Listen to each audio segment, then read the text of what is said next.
To the beat home. To the beat home. To the beat home. To the beat home.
Well, good morning, good morning, good morning. 8 minutes past the hour on this 13th day of October, mid-October. Make it happen Monday, homecoming week at the Southern University. Now, homecoming week was just last week at Jackson State, Grambling State. Wow, and there was a barn burner in HBCU football in Jackson State for their homecoming. We're going to talk about that later in sports. Good morning, family. Welcome to hashtag Truth Be Told, JD Live, your early morning. Get up, wake up, wake up. I just made it back in from Daytona Beach, and it was crazy. When I got to Daytona, it was very dreary. Of course, they got some outer bands from a disturbance that out there in the ocean that was hitting Daytona. And actually, the day I got there, weather was horrible. Next day, but on the way back, beautiful weather. And hopefully beautiful weather will reside in the state of Florida. I was there with Southern University as we were taking on Bethune-Cookman. Good morning to everybody who's logging in. Tell a friend to tell a friend, share this with a friend. We are broadcasting live on Facebook Live, Instagram, Twitter, X, and YouTube. So you can catch us on Facebook, Instagram, Twitter, X at the JDMS. On YouTube, it's at 100 BLK Media. Yours truly, Joe Dupree, in the building. 9 minutes past the hour. Of course, in the news cycle today, everybody's talking about what's going on with the peace that has been ushered in the Middle East between Hezbollah and Israel. One of the catalysts of that peace agreement and sitting down to get everything done is Donald Trump, and he is going to be addressing the Israeli parliament very soon. I applaud that. I believe in peace. I always say, make love, don't make war. War, what is it good for? As Edwin Starr would say, huh, absolutely nothing. Say it again. I'm just saying. So we pray that there is lasting peace in that region. And that is what we're praying for. Of course, right now, like I said, presently, I think right now, exactly right now, our president, Donald Trump, is addressing Israeli parliament after hostages have been freed. So we pray for not only peace there, but we pray for global peace. But there are still places on this planet that there is conflict, war, and folks are at each other's throats, and we pray for global peace. That is what we pray for. Welcome to hashtag Truth Be Told, your early morning wake up, get up. It's time to wake up, get up. It is Monday, and as I was saying, it is a wonderful Monday. I got to look and see how the weather's going to look all this week. Be exact, I'm going to do that right now in my area. Hopefully, you have great weather in your area. No rain, nothing but sunny skies. I know weather is getting cooler. We're making our way toward the fall and the winter season. So hopefully, a lot of us have been dealing with the torrential heat. And I see waking up in the mornings now that heat's not there. So I am looking at the forecast and I am seeing that it's going to be pretty nice all week as we make it through the weekend. There is a slight chance of showers, but let's just hope that that doesn't resonate or happen. Or if it does happen, it happens on Sunday and not Friday, Saturday, especially in my area. Because, like I said, on the bluff at Southern University, it is homecoming week. Now, this weekend, so right now, everybody's talking about what's going on in Israel, in Gaza. This weekend, there was a lot going on, a lot of shooting. And at 12 minutes past the hour, I want to say the following: family, put the guns down. The guns down. We had in Leland, Mississippi, 20 people shot, 4 people dead. In South Carolina, we had 20 people shot, 4 people dead. In Tennessee, we had an explosion, 16 people dead from an explosion. If that doesn't tell you to wake up in the morning, tell the people that you love them, and mean it. Say something positive when you leave out your house. Pray a prayer over your people, for you never know when it might be the last time you. Because I promise you, the individuals that are in Tennessee that went to work never thought that where they were working would be obliterated by an explosion. They never thought that this would be my last time seeing my loved ones, because I would be in another place. I would no longer be in this dimension on this side of heaven. An explosion would occur and I would be no longer here. I'm pretty sure that the folks that were in Leland and in South Carolina did not think one time, man, I'm going out to have a good time, going out to celebrate, that gunfire would break out and they no longer would be here. And family, I don't know how we address this senseless gun violence. I really don't. I hear us talk about it. And this is one time that I really don't want to get into national news and what's going on in Israel. I celebrate that. I ring the bell. I applaud peace and I ask for not only peace there, but global peace. But we've got to start having peace in our own backyard.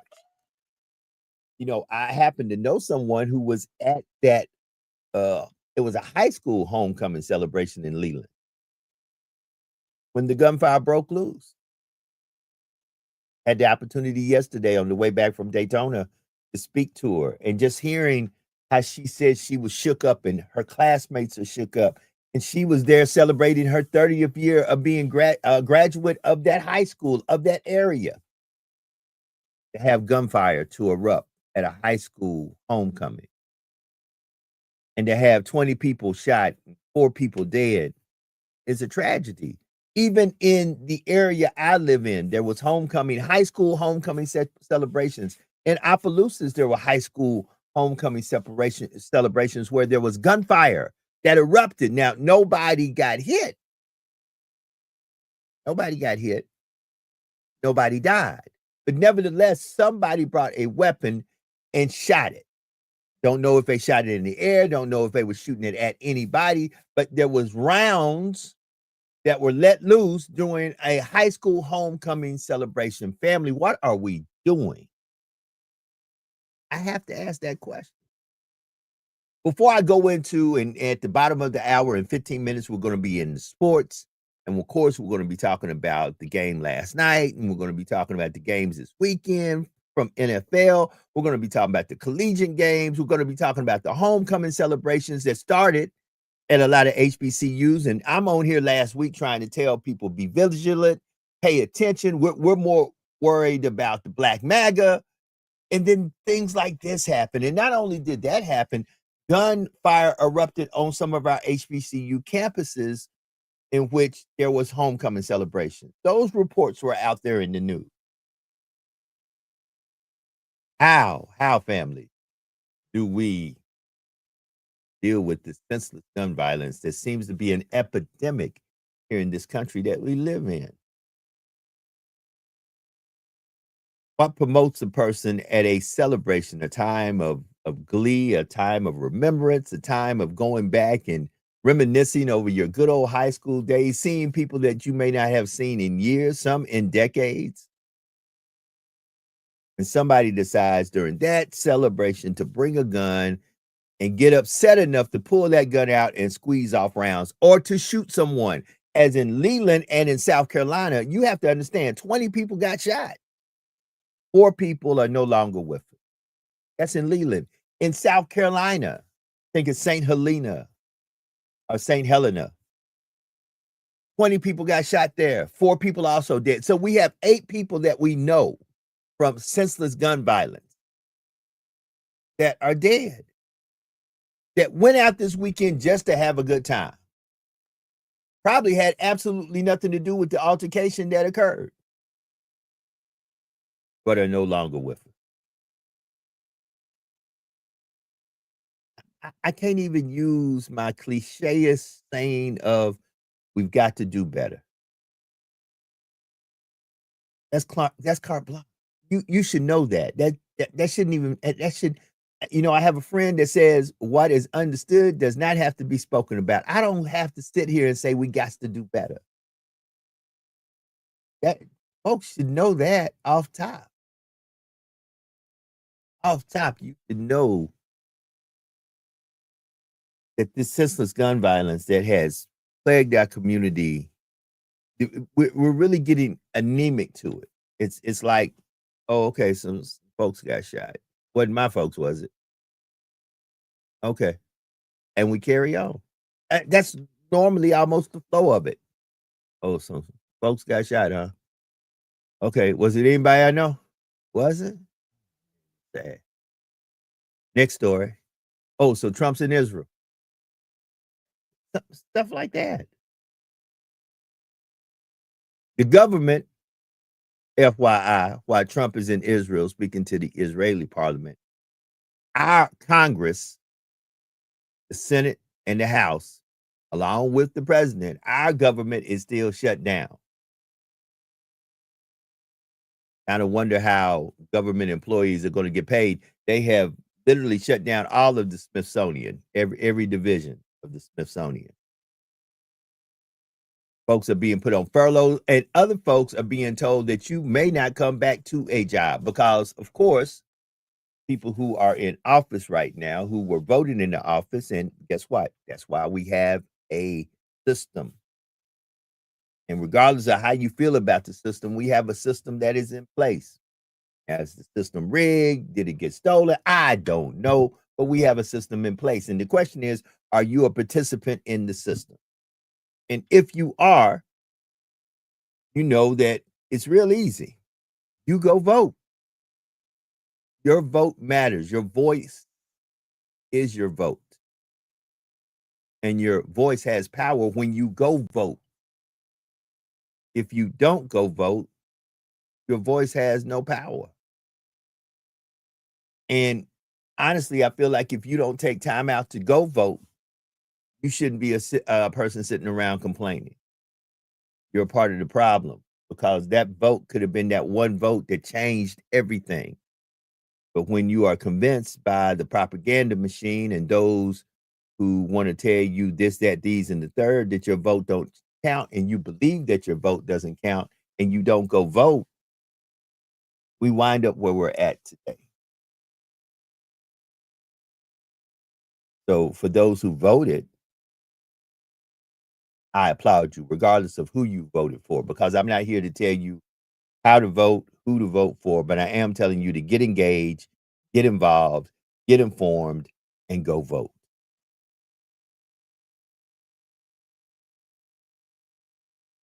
There was a whole lot of folks who sacrificed a whole lot to make sure that you had the right to go vote. Day one, y'all. Day one. Let's go. Also, and I want to talk about this.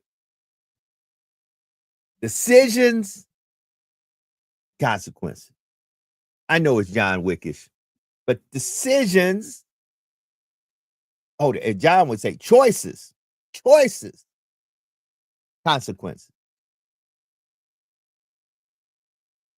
Paul Pierce,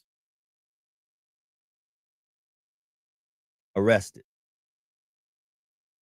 because of choices, consequences. We've got to start making better choices. And by making better choices, the consequences that come out from our better choices are not only better for us, but better for our culture, better for those who look at us or look up to us.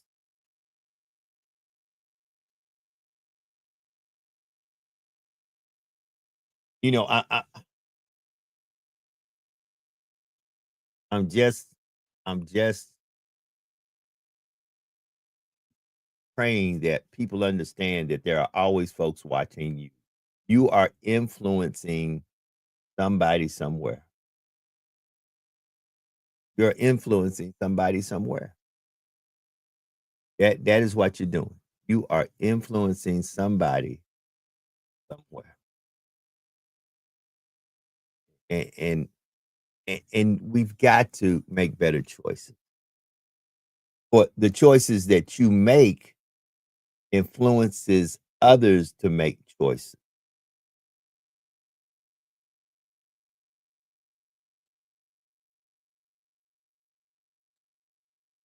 I mean, it's just truth about the matter. The senseless gun violence that we are dealing with that is plaguing our community.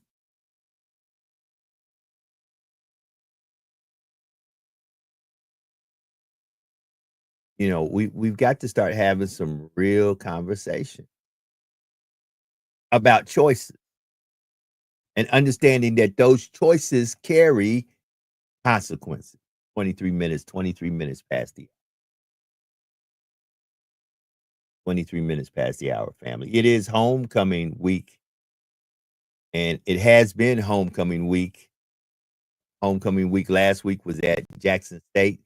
Jackson State had a great homecoming week that ended in a person said it is a must see.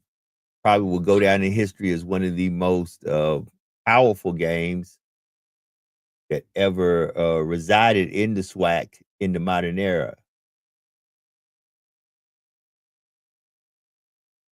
Okay, so I will. It's definitely JD Live this morning. So family, um, we're going to talk about that. We're going to talk about that at the bottom of the hour. It's going to be 6:30. Right now it's 6:24. 24 minutes past the hour. There is peace being ushered across the water, across the ocean.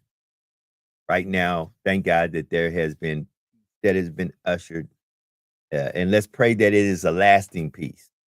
Let us pray that it is a lasting peace in Israel, in Gaza, in the Israelis, and the Palestinians.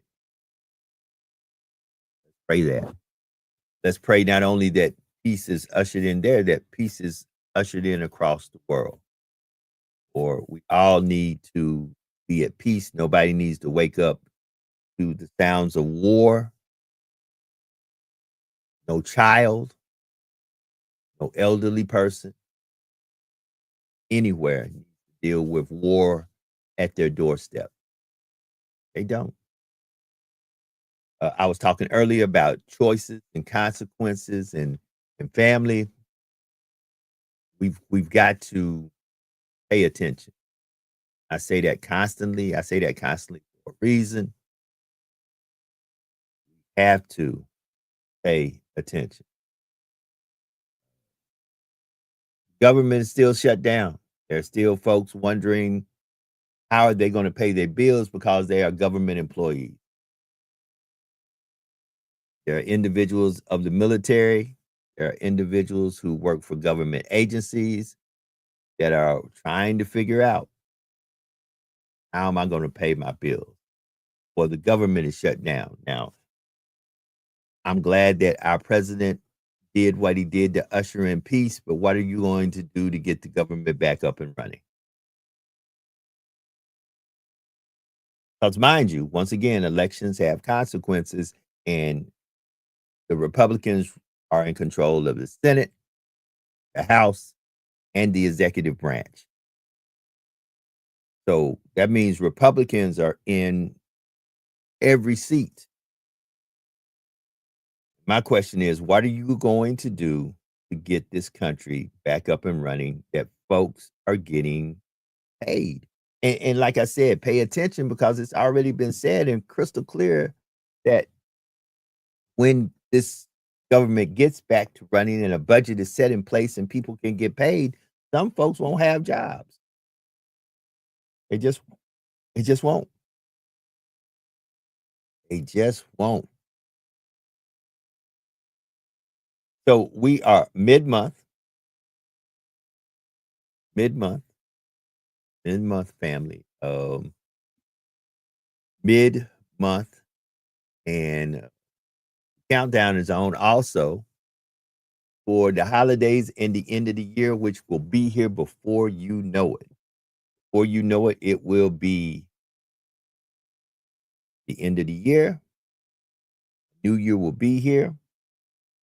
There's a lot we could be talking about. And I try to strategically come into it. One of the things we could be talking about is how all of a sudden, and, and you know, I think sometimes people give you a blueprint of how you should do it. It amazes me how, since folks are so upset with Bad Bunny, who is an American citizen performing at the Super Bowl and deciding to do the Super Bowl halftime show in Spanish, which you have to understand that is, I think, the second largest um, language in this country. Got people upset to the point that the Turning Point Foundation is doing their own halftime show. So people, when they don't like what you're doing, they just said, "Look, we're going to do our own thing, and we're going to make sure that you're not a part of it." So, and hey, maybe that's the blueprint. Maybe that's the blueprint. Let me do my own thing and make it that you're not a part of it. 29 minutes past the hour. Normally, I have Elijah Nixon in here with sports. Elijah is out in Tennessee because Tennessee had a huge, had a huge, I say huge game at Neyland where they took on Arkansas and they won. It is a lot of going on with all the stuff going on in sports. Let me tell you something. It is a lot going on in the SEC. I'm not saying there's nobody else out there. I wouldn't say that. I'd be the last one to say that. But there's a lot going on in the SEC. So in college football, to be exact, let's talk about it. Number one, of course, is the Ohio State, who are the defending champion. I believe that they're going to be back in it, doing their thing. A team that is flourishing out of the state of Florida is Miami. Miami is 5-0. Pay attention. Pay attention. You've got them and teams like Tennessee, who is number 11. A big game coming up this weekend. This coming up weekend, homecoming weekend at Southern, will be Tennessee at Alabama. Alabama's number 6, Tennessee's number 11. Somebody's head is going to roll. I promise you. I promise you. Another very pleasant surprise, who I think may go undefeated if you don't blink your eyes, could be Indiana. Indiana is 6-0. So is Texas A&M. Better pay attention to them. So is Ole Miss, 6-0. But there, number 5 Ole Miss, another big game, will be taking on Georgia, number 9 Georgia. That is going to be very interesting. The Oregon Ducks have fell down to number 8. They were upset. And there are people playing ball, and guess what? They are playing real football in college. In the pros, we got the same thing going on. I don't know who your team is, but it's going down. The Panthers, the Carolina Panthers yesterday took on the Cowboys and said, no, no, no, no, no. You can't do that. Last night you had the Chiefs and the Lions, and the Chiefs showed up. What? Wait a minute. The green room just lit up. Doggone it. Ladies and gentlemen, an esteemed alumnus, this broadcast, good friend of mine. You know him. We know him as Ooh-Wah Diddy. Tell me about that boy from Ghost. From 107.5 WBLS, the open lines, on lines, and keeping it real with Reverend Al Sharpton. Let me put my hands together. Y'all, it's my brother. Brother, the team is in the building. What's up, Joe? Good morning, brother. Good morning. I saw you out here by yourself. So I said, you was talking about Bad Bunny before you got into the sports. I said, let me jump on here real quick. Thank you, brother. I appreciate you, man. How you doing today, man? I'm good. I was laying a little low. I was going to get up early. Somebody done knocked on my door already. Who this peeking in my window? Nobody now. This morning. But anyway, I went and I said, I came across you on Facebook. I said, you know what? I didn't start the day. I forgot that the day is a holiday. No, it's not the day that somebody got lost and said he discovered something that was already right. I didn't even say that. You know what? I haven't even once acknowledged that today is a holiday because I'm like, so we giving holidays to folks who steal land? Dude, we need to have dope dealer holidays. I messed up the word. I messed it up. Indigenous Day. Don't feel bad. I messed up 50. Indigenous Day. That's right. It takes me 3 times to say the native. It is so instead of just I just call it the native, the folks, the original folks who were on this land, had this land before this land was taken from them viciously. Today is their day. And I don't know what they celebrating. You celebrating the day that they got their land taken from them? Man, please give them back their land. That's it. Yeah, that's part. It. Real quick, since she was in sports, she was talking college, but first of all, Elijah's not here, so the Mets didn't make it. Of course, we know that the Mets didn't make. Yankees is out, but Dallas is just a disappointment.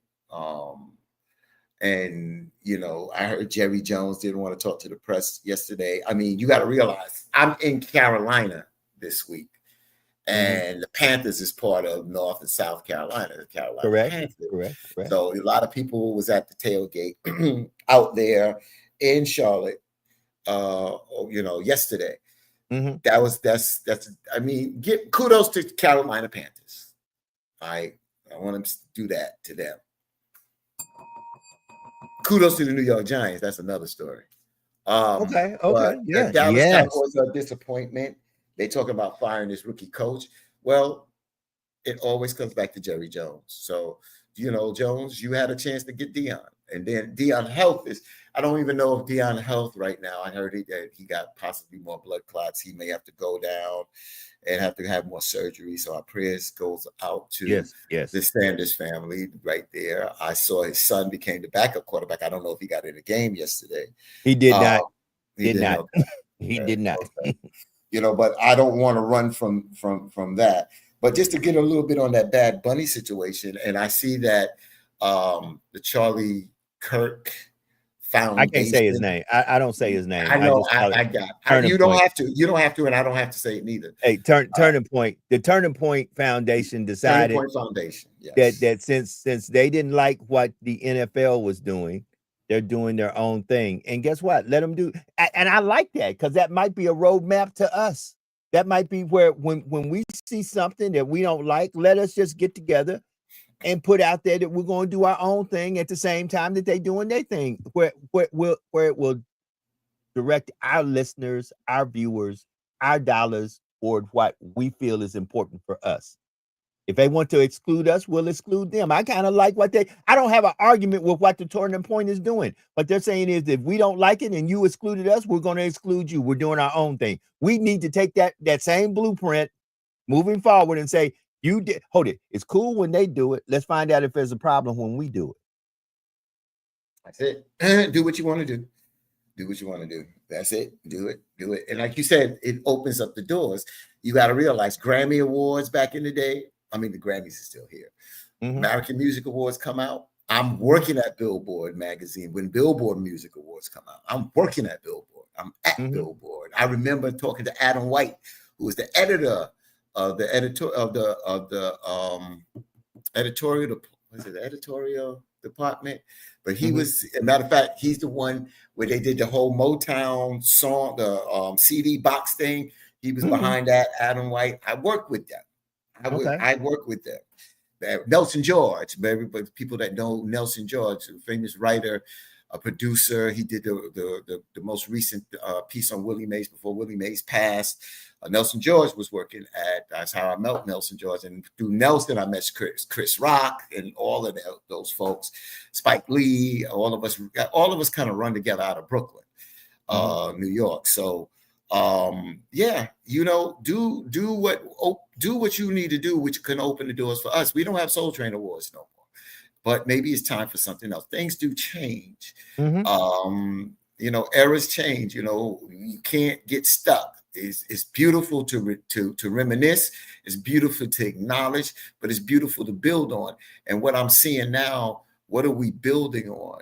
And if something positive can come out of a tragedy, then let it be. Let it be what it be. So and I feel, Brother Fatim, my brother, that we are just highly distracted.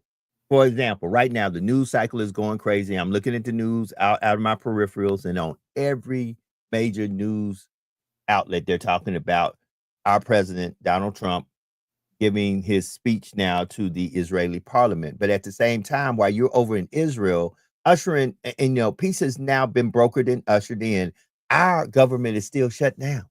Our government is still closed for business today. And we get so distracted, and then we don't talk about, and we're in the South, in I hope I'm pronouncing it right.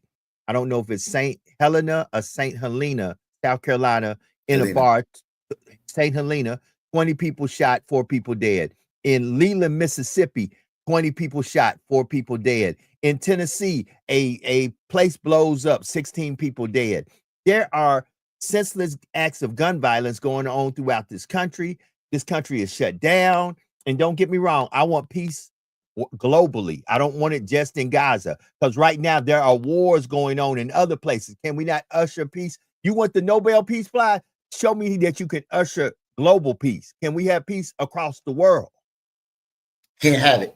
Now, you can't have it in chaos. You just, unfortunately, you can't have, this is organized chaos. So the government shut down is organized chaos. So you can't have, so when you say senseless gun violence, I get what you're saying. So you're not wrong about saying it. To me, it's unfortunately, people are coming to their wits' end. This is what we're dealing with. We're coming into the holiday times. Y'all got to really watch your back.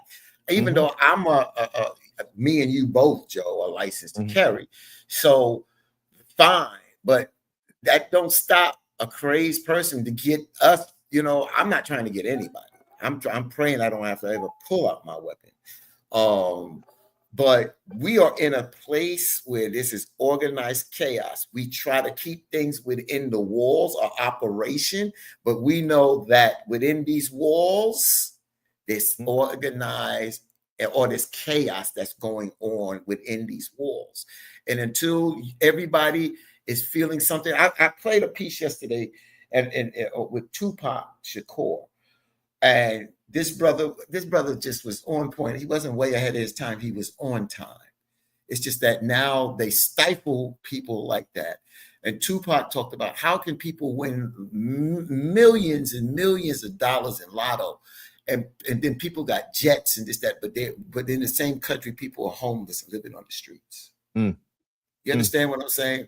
And the way that the healthcare, the reason why we're in a shutdown is because of Medicaid, Medicare, and the ACA also the Affordable Care Act, also known as Obamacare, Mm-hmm. with these tax subsidies. These, so the bottom line is we're in this supposedly the richest country on the planet, but we don't have health care for all. Where other countries have health care where they take care of their people. And that's a problem. So we could keep asking for peace. We're not going to get peace because we're in organized chaos.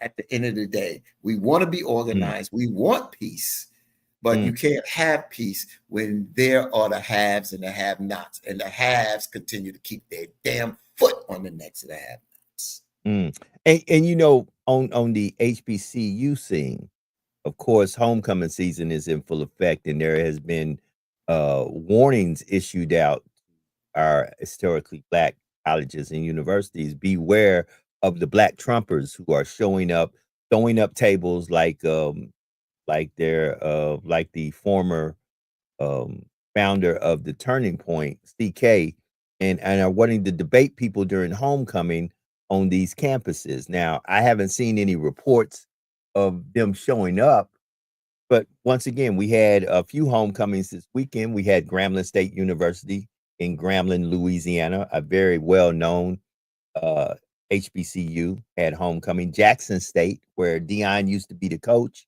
had homecoming this weekend. Also, they had homecoming down in Alcorn, another historic HBCU that is in Mississippi. Mississippi has 5 HBCUs.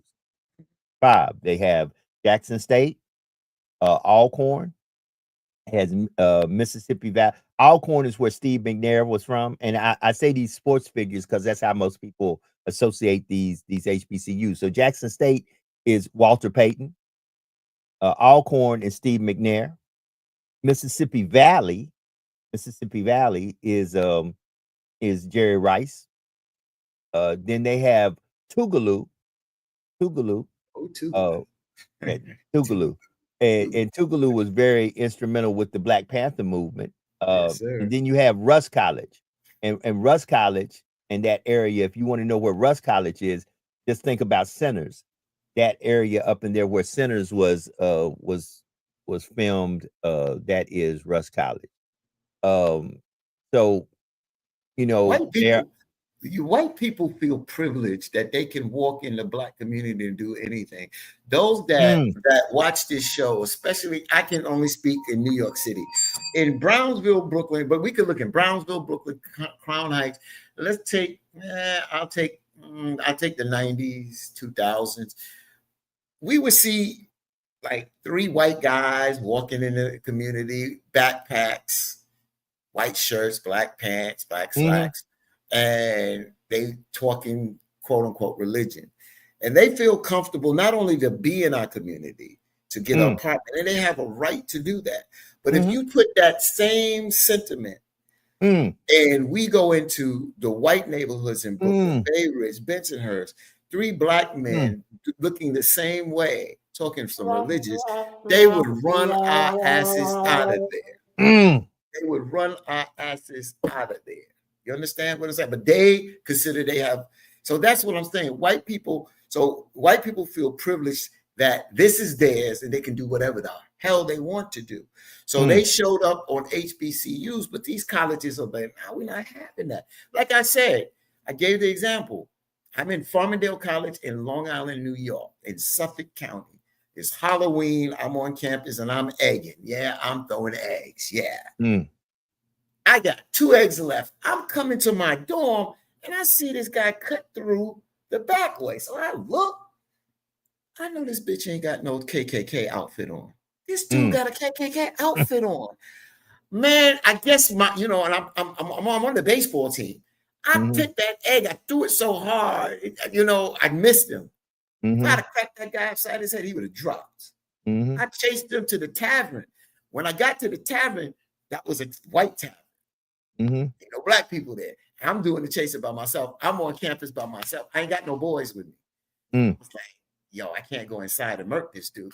I swear to God, that's how I felt. But I was like, I'm gonna get my backside. So I had to let that slide. I had to let that slide. I went back to my room. I didn't cause no. You know what kind of ruckus I could have caused? If I Right. go back and get the fellas and say, "Yo, this is a dude that Right. went in there dressed like KKK." Yo. Right. So Right. I just let that one slide. You know, I just made it back in yesterday afternoon. Yeah, where Around, you in Florida somewhere? I was in Daytona. Yeah. Daytona. So I was in Daytona at an historical Black university. At Southern, we played football against Bethune-Cookman, and I tell everybody, look up the individual who is the founder of Bethune-Cookman, Dr.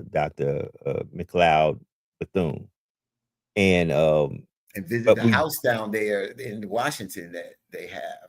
right. So yeah. yeah, we went there, and then we went to Jackie Robinson Stadium.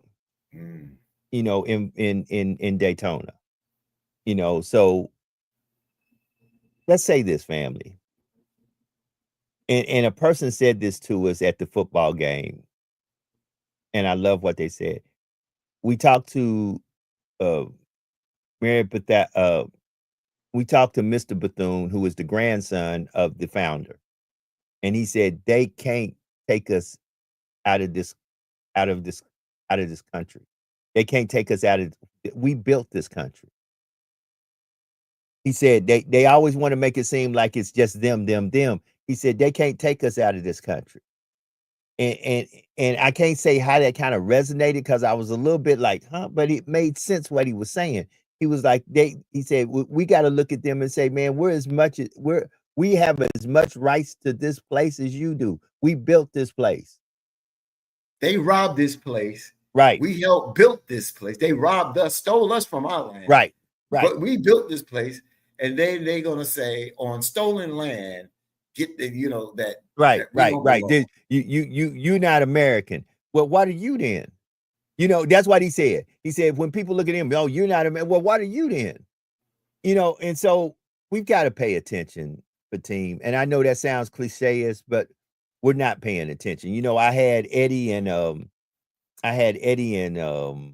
Douglas on here a few days ago, and I asked a question, and they really didn't give me a good answer. They just said that on this platform, they cannot have their conservative voice heard. And I said, I'm not making this a Democrat Republican thing. I'm making this a quality of life thing. Do you feel like you're better off today than you were 3-4 years ago? It's a simple question. When you look at your check and you go to the grocery store, when you look at your check and you pay your utility bill, when you look at your check and you go put gas in your vehicle, when you look at your check and you pay your car note, your insurance, your house note, or your rent, do you feel that you're doing better today when you go buy groceries, when you get that bill, when you roll your card up and you look at how much you pay for groceries? It was a simple question. Do you feel you're better off today than you were 3-4 years ago? A simple question. I don't. I think it's a simple question, but there's numerous answers to that simple question, because there are some people that are better off today that are conservative. There are some people that are better off today that are Democrats. So that I don't think that's the measuring rod. I wasn't here, so I don't know what was said. The problem with this, if having this conversation, is if we're going to have this conversation, are we going to have a conversation and deal with the facts and not try to, I think we're trying to prove a point, but we're trying to stand not on our opinion, but on facts. And I'm willing to have that conversation with a conservative. But when we have that conversation, if they back me up into say, you know what, I didn't look at it, that point makes sense, I'm willing to look at that, and I'm willing to do that. I need you to do the same. But we can't have this conversation because everybody's on the defense. We are in a toxic environment right now from a political standpoint here in this country, a very political standpoint. And if you drill it down, everyone has fault in this. Everyone has fault in this. Right. You know, yesterday I spoke. We had a Democratic mayor on, Mayor Ras Baraka of Newark, New Jersey.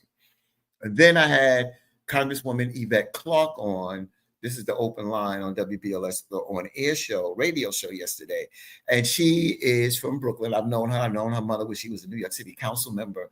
And Yvette is also the chair of this Congressional Black Caucus now. So I've known sister for years. So she was really good. And she was talking about the shutdown and everything and why the Democrats are doing what they had to do.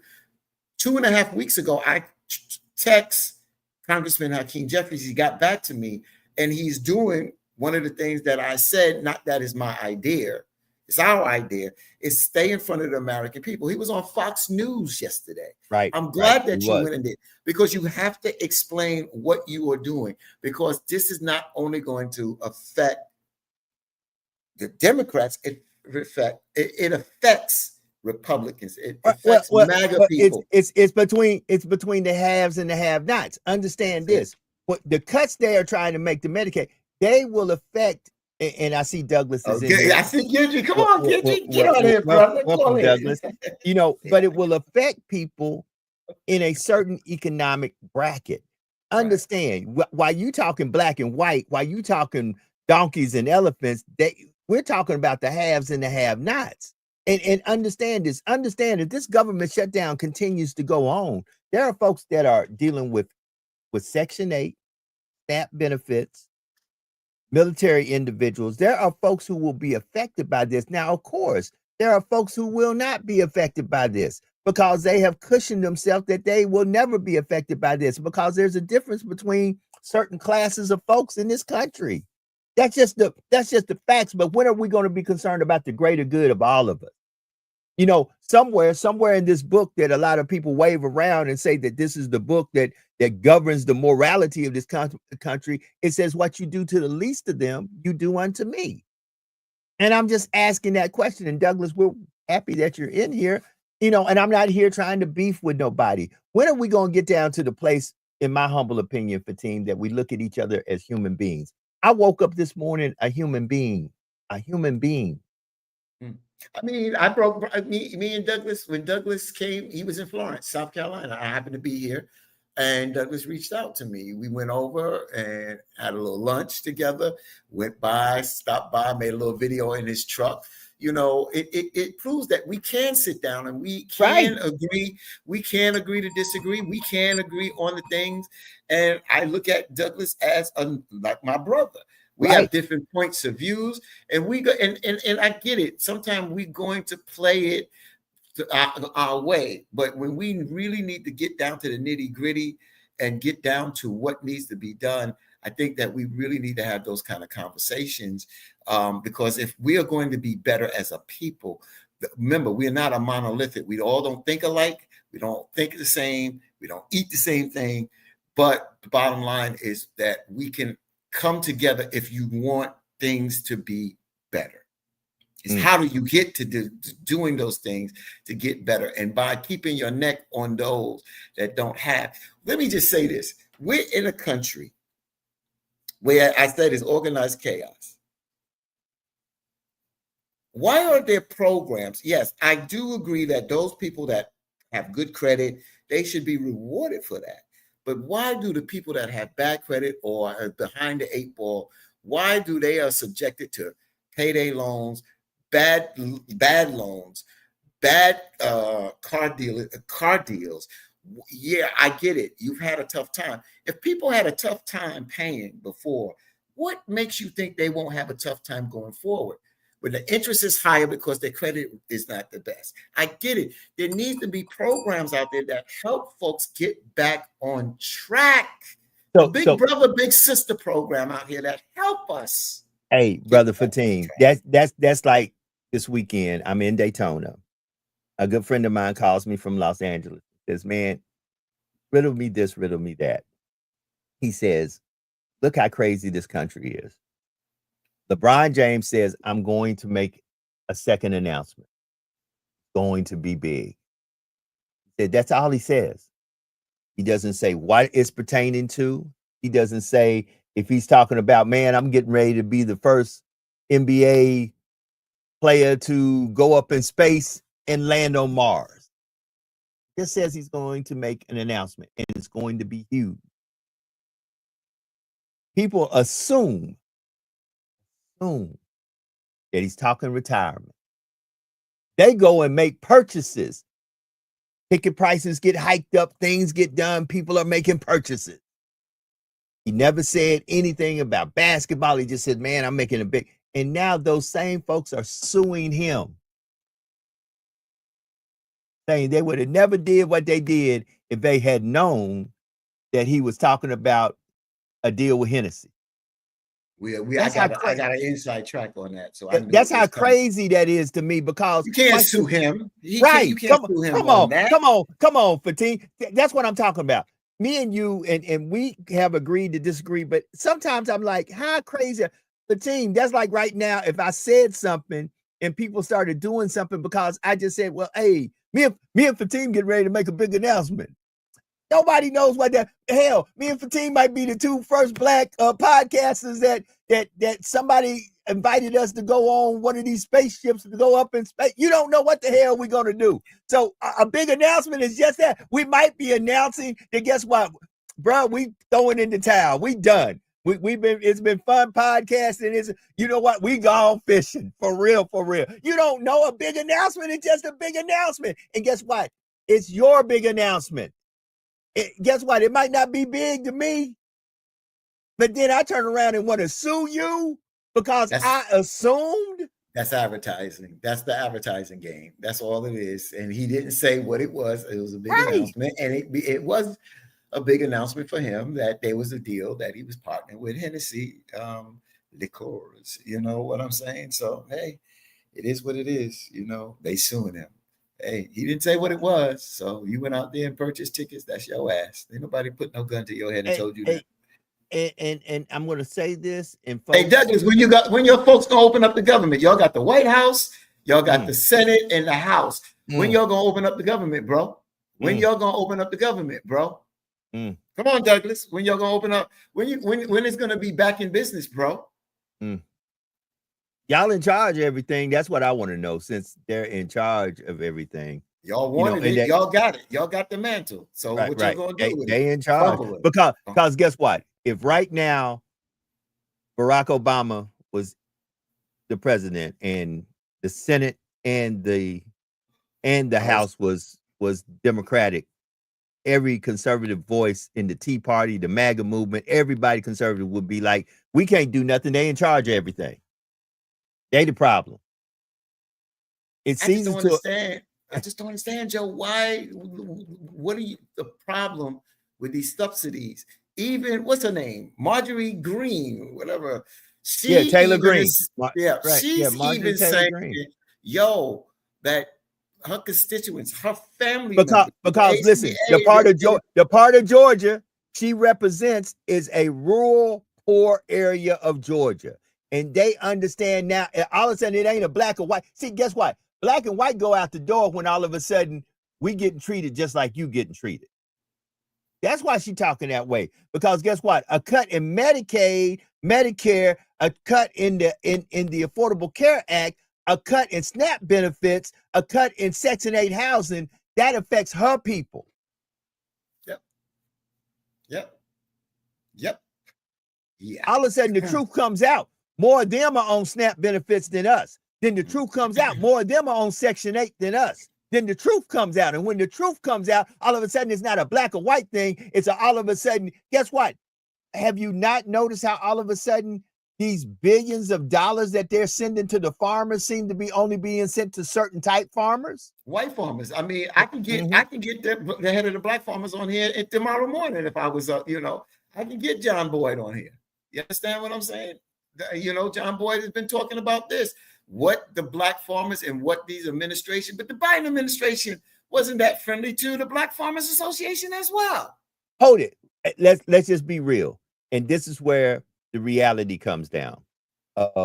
Crockett said it best.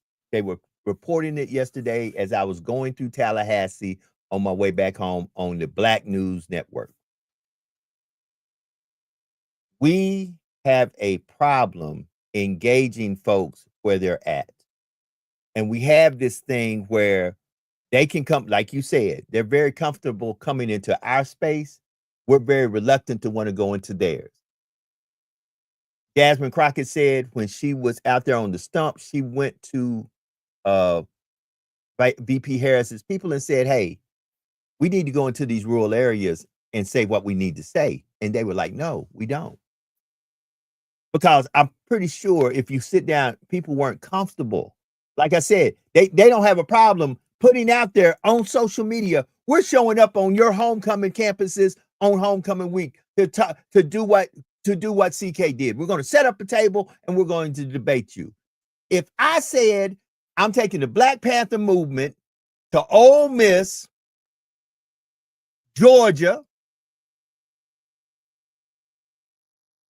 Texas,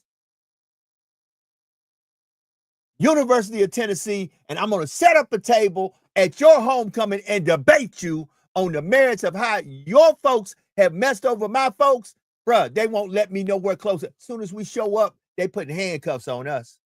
They running us straight into some. Sir, you are trespassing on private property. You are not welcome. To be exact, if we put a post out like that, they may not even allow us. They may take that post and say, and they may find a law to say that post in itself gives them enough probable cause to arrest us right now because we already said we're going to do it. And that's, I'm telling you, that's just how the laws work. And it's sad. It's 2 minutes past the hour. How long can we go for, team? Since you jumped in here. I'm good another 15 minutes, 20 minutes. But team, and I say this to you because you are an esteemed alumni of this broadcast, this podcast. Brother, choices, consequences. I keep on going back to John Wick. We really need to look at the choices. And I'm looking at New York City. Is Mamdani going to be our new mayor? Right now, yeah. Now, I see that. I see Mamdani being the new mayor of the city. So just like Mamdani is coming in to be the new mayor of New York, if that winds up being the case, understand Mamdani can't fix everything. We had, for some odd reason, I don't know why folks felt like 8 years of Obama was going to fix everything. It didn't, and it was never going to fix everything. You can't fix 400 years of mess in 8 years of anybody being there. And you got to understand, see, folks vote. We tell people, see, that's what I keep saying, register people to vote, get out there and vote. But it's educators, voter education, understand the process, what people cannot do. And that's why I had brother here on this show, a former New York Assembly member and New York City Council member, Charles Barron. He was on our online show yesterday. And, he's explaining what the mayor can and cannot do without the city council. Certain things that we want to talk about, free buses, you got to go through the assembly. You got to pass that in the assembly and the Senate in the state of New York. You have to understand the process of what needs to take place. I think what good government is, and Charles Barron gave kudos to the mayor of Chicago that's doing a good job, is that you want someone that can energize the people. And now when you have the people energized, you go in your administration and say, listen, I'm doing this on merit, but I'm willing to reach across the board and work with numerous people that make up the city of New York. And then that's the next thing. You want to go with merit. I want the best people. This is not tokenism, but I want the best people that is a reflection of the people of New York. And I'm going to communicate with the people of New York on the good days and the bad days. I will not run from anything. I will be here. And then this is what I'm going to do. I will ride the subways. I will not wait for crime to go up. I will do these things. I will listen to the people. I will come to the people. I need to talk to different communities. Come to Open Line. Go to other communities and talk with them. I know I got to run the city, but this is what I want to do, and this is how I want to do it differently. You're already coming at me because you have a socialist title on me, Democratic Socialist. Well, you know what? Dr. King was a socialist. And understand what the word socialist means. See, that's what I'm saying. We tend to attack things that we don't know. That's ignorancy. That's ignorant. Being ignorant means you lack knowledge. Go and research and find out. And everything ain't just on Google. You got to do a little research. Right. And at the end of the day, understand this. in this day of AI, of this day of misinformation, straight out lies and stuff being put out there to make you feel a certain way, which ain't. I am amazed at how AI now can literally put two people in an interview and it's not them. And if you don't know what to look for, you really will believe that it's two individuals talking, doing an interview. We've got to pay attention, family, and we got to vet this information where it's coming from. A lot of you have seen the viral videos that are going on with them chasing cats driving, chasing dogs driving. It's all them testing to see how much you gonna believe and not believe, and how real does it look. Man, I saw literally an AI interview between the guy who invented this AI software that makes it look like reality and another individual. All it did was scan their faces. And if you are not a media professional, if you're just a regular, normal person, you swear to God, it looked as real as you and I right now talking to each other on this podcast. And we're at the early stages. We're not even at the stages where it has come sentient and understands how to really make it look like it really is what it is. A lot of us laughed about Mission Impossible Dead Reckoning and the Final Reckoning, but we got to pay attention, because there may come an AI out there that says, I'm taking over everything because y'all don't know how to do nothing.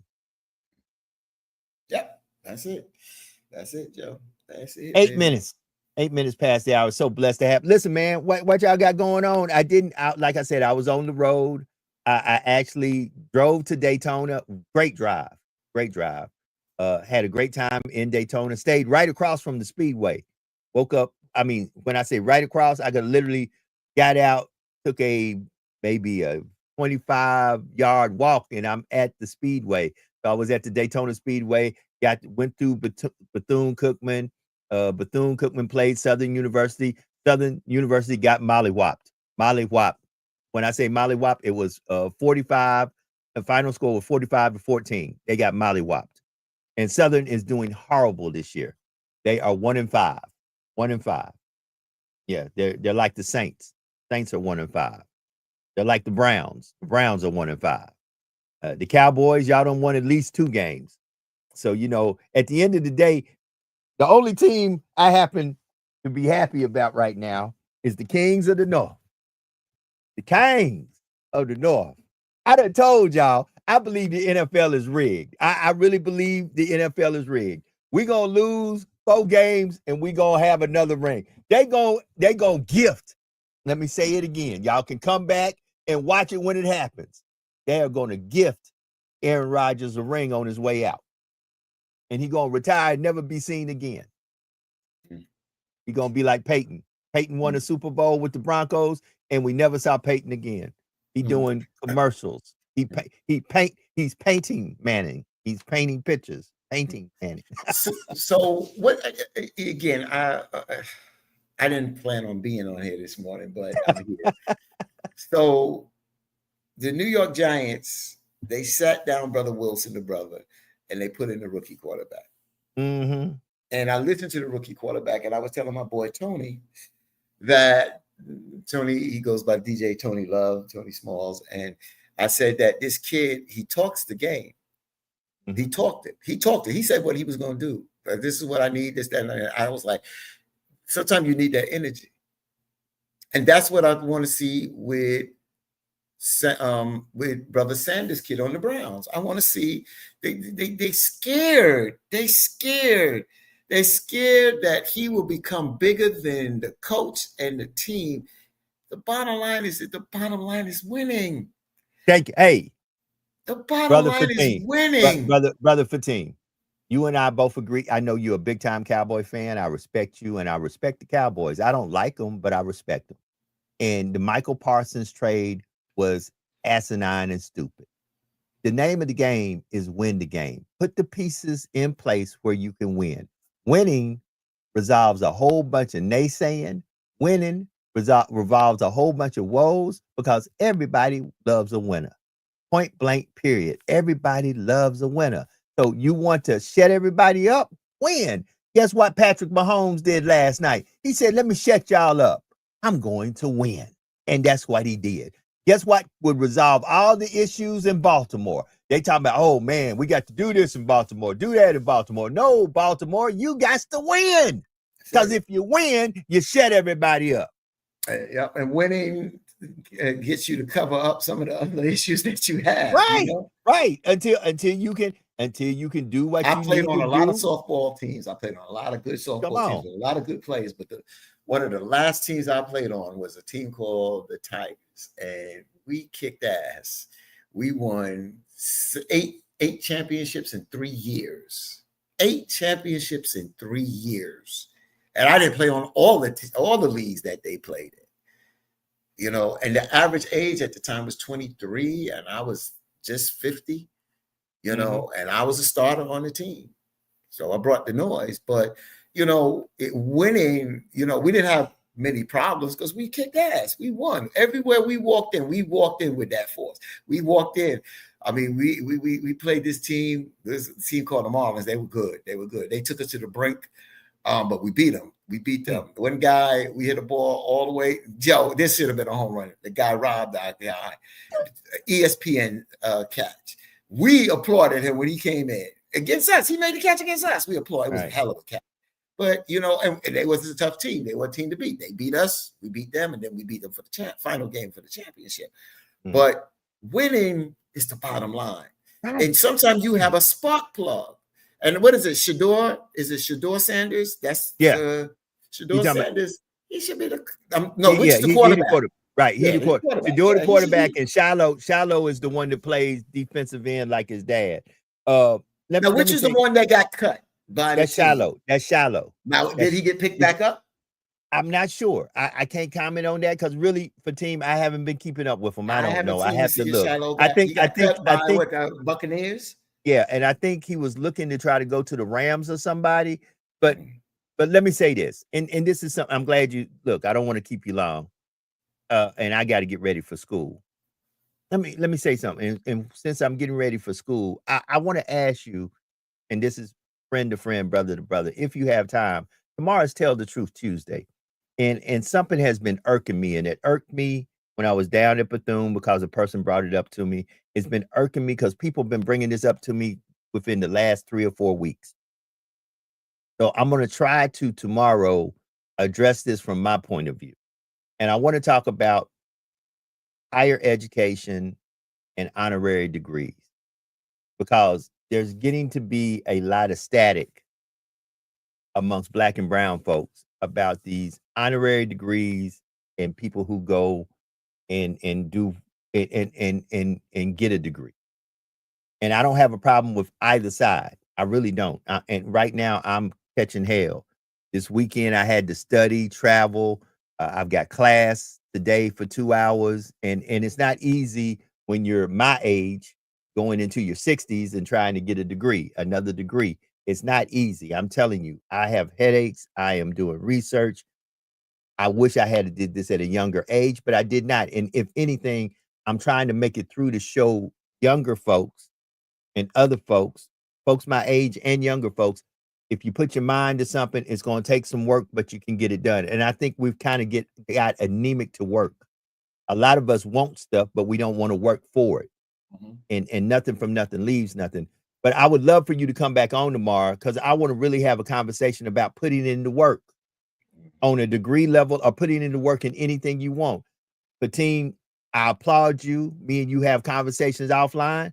We understand sometimes we got to do what we got to do to get what we need to get, because if we don't do what we got to do, ain't nobody going to give it to us. Damn right. So I want to have this conversation because I'm seeing some stuff online and some conversation amongst Blacks. I talked to the president of Bethune-Cookman, and the conversation was these honorary degrees, because they're talking about when we invite people now to speak at our university, we explain to them why we give them an honorary degree, or why we give them an honorary degree in what I forgot. I'm like you, I cannot pronounce words sometimes. I think it's called a degree, an honorary doctorate degree in humanitarian. I forgot.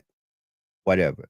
but they give it because they say, we thank you for coming here and imparting your knowledge of your life story into our students and encouraging them as they are now graduating with these degrees that they worked 4 years, 6 years, 2 years, 8 years for, and encouraging them to say, hey, let me tell you my life story and how me going to do whatever I did got me to where I'm at. So we bestow this degree upon you for giving that and making people understand that. And because they were talking to me about these bought honorary degrees that they have a problem with. They said because those are in what manner? Well, they said that they're money grabs. I actually was talking to the professor, and he's like, you know, you don't have to buy an honorary degree from Bethune-Cookman. He said, if we ask you to come speak at Bethune-Cookman, he said, when Denzel Washington is asked to come speak at Harvard, they don't tell Denzel, give us a $200,000 donation or a $10,000 donation, and we're going to bestow this honorary. They ask him to come speak, and as a part of him speaking there, they made this. And they said on the honorary degree, it says on this day, on this occasion only, you're the.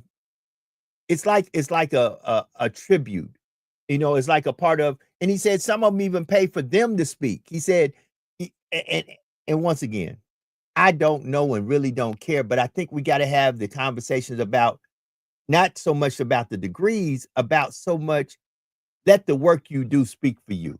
And guess what? If that word gets you an honorary degree, that you've done something, because you know people are tripping right now about the trick daddies and some of these people who have been bestowed honorary degrees. These people do great things in the community, and I feel like if you do great things in the community, you should be recognized. Should you be recognized with an honorary doctorate? I don't know, but I do know that people who do great things in the community should be recognized. So let me just say this, because I don't know what my schedule is tomorrow. So it's similar to, you know, I'm not a fraternity man from the Greek side, you know, we fraternity on the Masonic side. But so it's similar to the undergrad fraternity person that does the 4 years in college, 4 or 5 years in college. He or she pledge to their fraternity or sorority that they want to become part of, and they go through the work to become that member. Then there's the grad chapter, where sometimes you put in the work or whatever, and then some get an honorary. So no, it's not.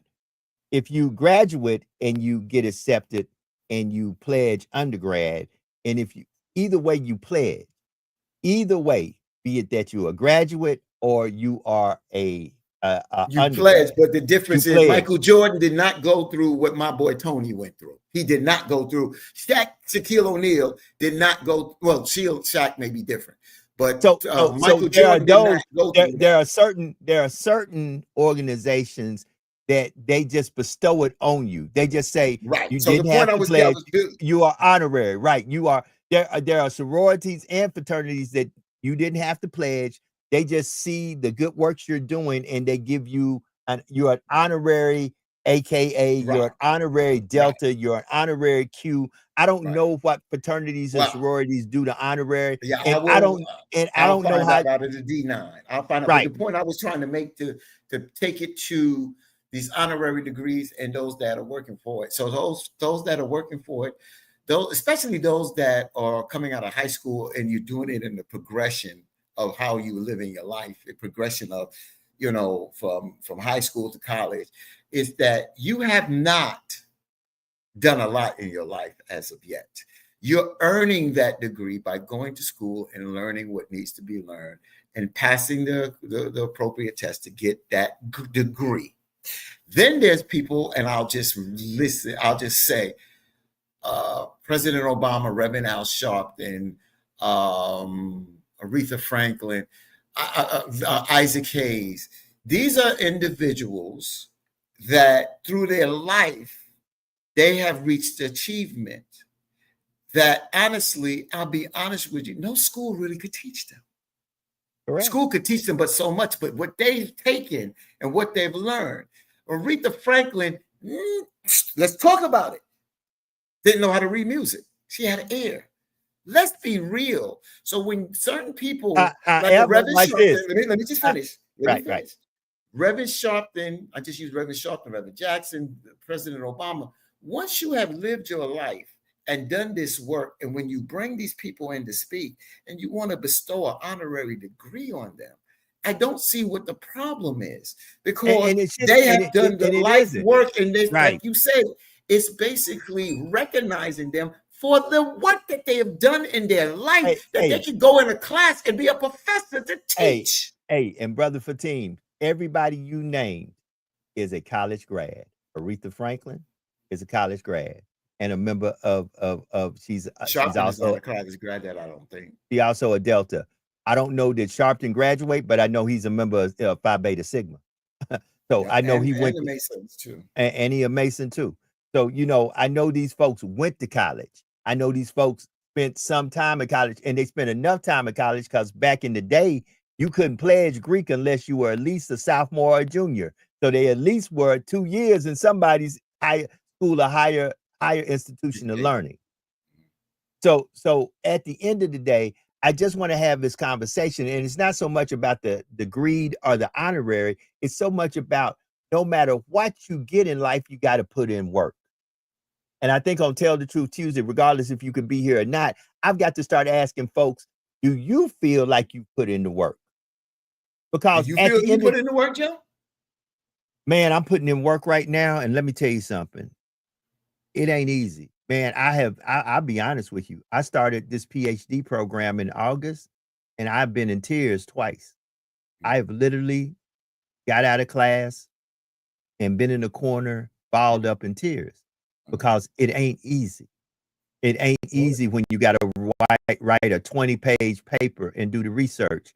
And guess what? I'm not AI. You can't AI. They'll run an AI check on your stuff and say, kick back.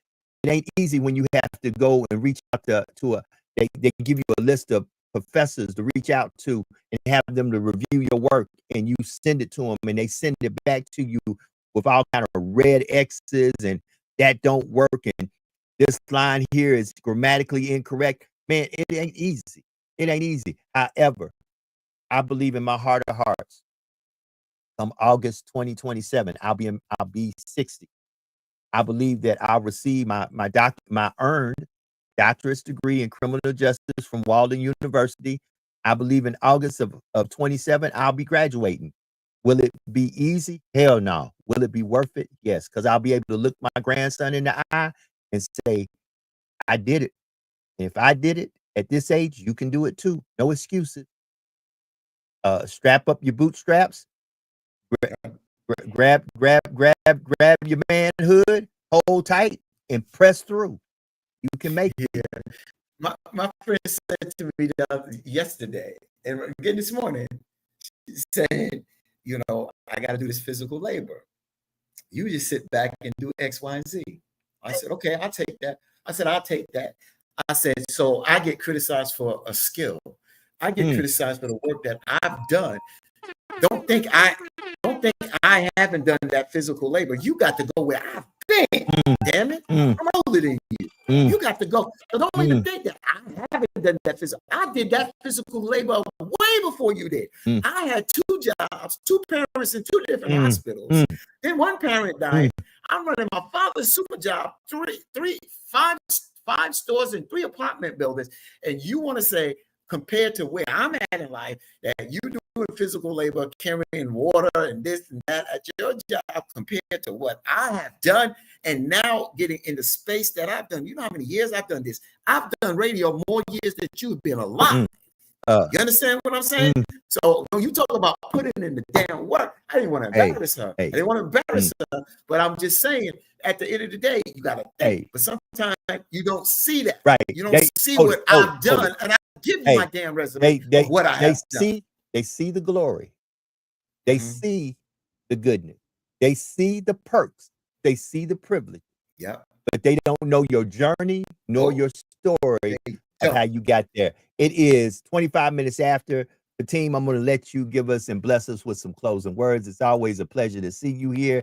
Once again, I am so happy on days like today when you jump in, because I know that you have blessed the listeners with something. So, man, as we get ready to call it a day, like I said, I got school at 10. I hear you. Brother, give it up. I ain't gonna be for today. A lot of people will kick back, and if you off today, take your time, take the day. Take a day. I took a day yesterday after work. I just kind of chill yesterday. Just take a day and honor yourself. You got to honor yourself because so many of us tend to put out for so many people, our family, our loved ones, the job, and other things that we have in our life. But one of the most no, not one of the most important thing in your life is you. And you got to take care of yourself, and you got to take a break sometimes. So I was talking to my friend yesterday, and he was trying to tell me the same thing. I ain't fatigued. Just take a day. You've been mentally through a lot of things. Just take a day. So that's all I say. Take a day when you can take a day. If you can't take a day right away, schedule a day where you could take a day. The holiday seasons is coming up, and a lot of people do celebrate, Joe. Some don't celebrate. Think of those that may not or going through a tough time as you are trying to keep yourself above float. That's all I'm going to read. Be the best that you can be. As Joe says, that's Joe saying there. But just be the best you that you can be. Amen. Thank you, Brother Fatim, for coming on. Listen, family, I'm going to end this at the bottom of the hour. Went 30 minutes over. So blessed to have my good friend, Brother Fatim, the esteemed alumni of Community Conversation. Man, we did this a long time ago. I was on my YouTube channel looking back, and I said, Lord have mercy. 5 years goes by so fast. Be surprised. 5 years ago, just like that. 5 years ago, Fatim and I decided to do conversation. We had a theme. We were in 2 different cities, but we were dealing with the same issue. And that let us know that as Black and brown folks, you can be geographically at a different place, but you could be dealing with the same stuff miles away that a person is dealing with in a geographically different place where they speak a little different, their traditions are a little different, but we all dealing with the same beat. They're 2 different cities, but the same. So with that being said, let me get ready to get up out of here and end it like I always do. Listen, y'all need to be better today.